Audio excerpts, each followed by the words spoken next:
நான் ஒரு காலத்தில் ரவுடியாக இருந்தேன், கம்யூனிஸ்ட் கட்சிக்காரனாக இருந்தேன், பல அடிதடி சண்டை போட்டிருக்கேன், பல முறை அரசியல் போராட்டம்னு சொல்லி ரயில் போராட்டம், விவசாய போராட்டம், விலைவாசி போராட்டம் அப்படின்னு வாலிபர் சங்கத்தில், மாணவர் சங்கத்தில் கட்சி செயலாளர் இருந்து போயிருக்கேன்.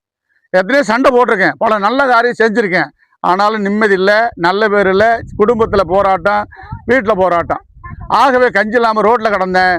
ஆனால் என்னைக்கு இயேசுவை ஏற்றுக்கொண்டனோ, இந்த வேதத்தை தூக்கணும், அன்னையிலிருந்து என்னைய பெரிய மனுஷனாய், ஒரு அறிவுள்ளவனாய், படிக்காத என்னை ஒரு பெரிய படிப்பாளியாக மாற்றிருக்கிறார். அல்லேலூயா.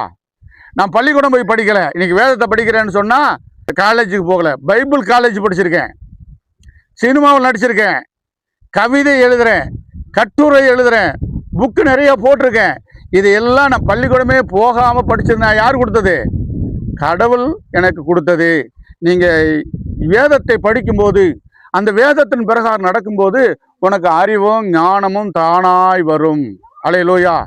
அருமையான கேட்டுக்கொண்டிருக்கிற ஜனங்களே, நீங்களும் ஒழுக்கத்தை கற்றுக்கொள்ளணும்னா இந்த வேதத்தை படிங்க. பக்கத்தில் இருக்கிற இயேசு கோயிலுக்கு ஒரு நாளைக்கு போய் பாருங்க.